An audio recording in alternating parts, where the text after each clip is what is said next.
Nosso convidado no cartão de visita de hoje é o desembargador do Tribunal de Justiça do Estado de São Paulo, Dr. Luiz Roberto Sábato. Presidente da 17ª Câmara de Direito Privado e membro fundador da Escola de Direito Comunitário do Mercosul, com sede em Montevidéu, Sábato foi diretor da Academia Paulista de Magistrados, diretor da AMB e, no início da carreira, aprendeu diversos detalhes da profissão, atuando como menor auxiliar no Tribunal de Justiça. Em um ambiente marcado pela erudição, termos técnicos bem fundamentados e um medo permanente em falar sobre a família, queremos saber do desembargador por que o judiciário brasileiro, em alguns momentos, é visto como algo tão distante da população.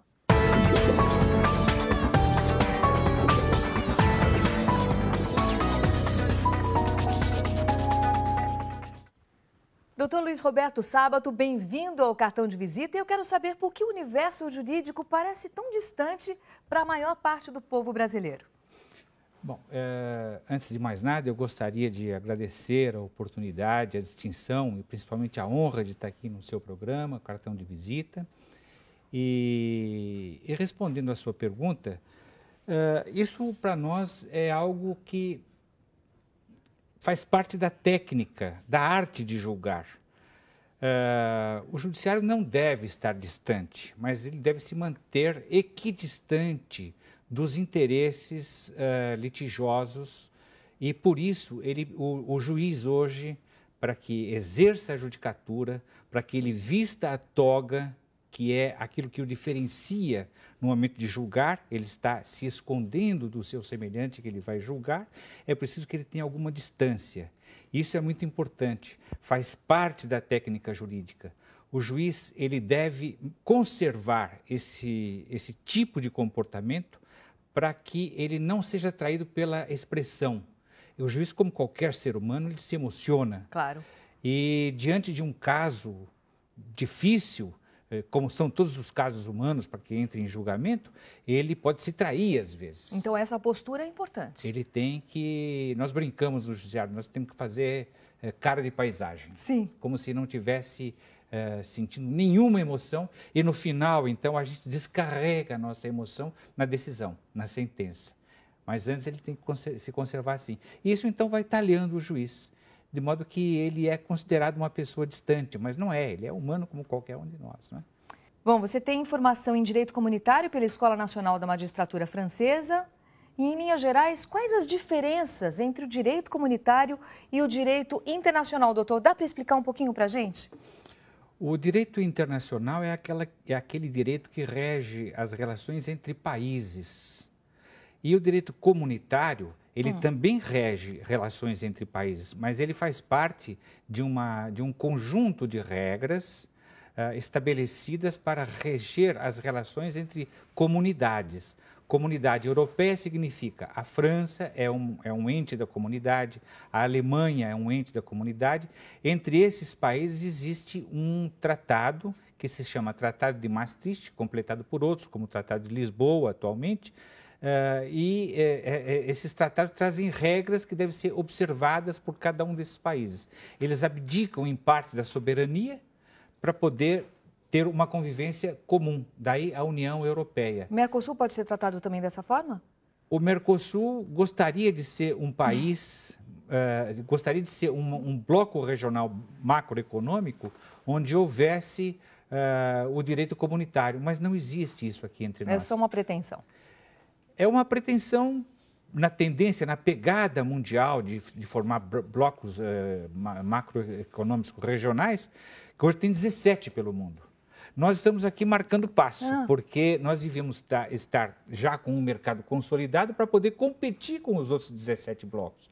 E aqui, por uma questão de, talvez, falta de vontade política, ou talvez pouca compreensão, nós competimos entre nós mesmos. Quer dizer, a Argentina compete com o Brasil porque diz que o Brasil exporta mais carro do que a Argentina exporta geladeira para cá. Ou vice-versa e tudo. E Quer agora, dizer, fica uma briguinha à toa. Nós não boba, formamos não? um bloco macro-regional hoje, econômico macro-regional, porque não temos ou uma vontade política ou por falta mesmo de compreensão do que vem a ser isso. Mas como surgiu esse seu interesse pelo tema, doutor? Surgiu quando, em 1991, nós começamos a fazer aproximação com a Escola Francesa da Magistratura, a Escola Nacional da Magistratura, e fizemos então um convênio com a França, assinamos um convênio internacional entre a magistratura francesa e a magistratura paulista e começamos a nos frequentar, juízes franceses com juízes brasileiros, através de um método muito conhecido, como se fôssemos estudantes. Às vezes, havia juízes que vinham da França para o Brasil e ficavam hospedados na casa de outros juízes. E a mesma coisa do Brasil para a França. E nisso, então, surgiu esse interesse de vários juízes pela cultura francesa e pela cultura europeia do direito. E dentro da cultura europeia, eu me interessei mais pelo segmento do direito comunitário, que eu achei que ia vingar logo no Brasil, com o Tratado de Assunção, mas não vingou. Mas eu ainda acho que é um ramo do direito que tende à mundialização. E nós hoje, a mundialização, ela é irreversível.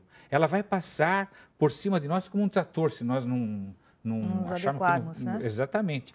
Quer dizer, aquele comerciante, como os fenícios que comerciavam atravessando fronteiras, hoje nós temos esses tupiniquins que atravessam a fronteira do Brasil para o Paraguai e nós precisamos regular isso tudo. Então, essa é uma realidade que nós temos que enxergar.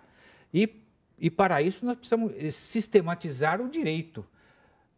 E então nos vergar ao direito comunitário, ao direito que vai se mundializar, porque hoje você pode ter um amigo em Paris, comprar uma flor para ele, numa floricultura de Paris, mandar para ele e que imposto que você vai pagar?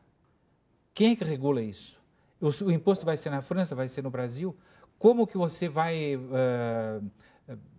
enfim, dirimir qualquer problema que surja dessa relação. De que forma? Qual o tribunal? Tudo isso nós vamos precisar fazer, porque o mundo hoje ficou pequeno. E nós temos que nos adiantar nessa parte. Foi isso que me fascinou no direito comunitário. A corrupção é assunto recorrente no nosso país. A gente está sempre falando, sempre marcando esse passo, né? O julgamento do mensalão é uma resposta para quem critica o judiciário, por exemplo, doutor? Nós vamos entrar num tema um pouco difícil para mim. Eu acho que ainda não. Nós temos muito ainda a caminhar, a fazer com que o Poder Judiciário se torne uma instituição mais forte, uma instituição fortalecida pelos instrumentos democráticos para poder chegar num ponto ideal. O mensalão já é uma resposta, mas ainda uma resposta muito frágil. Nós temos instrumentos, sistemas aqui que não se coadunam. No meu modo de ver, eu já sou um juiz quase expulso da magistratura. Daqui 2 anos eu faço 70 anos, aí eu serei expulso.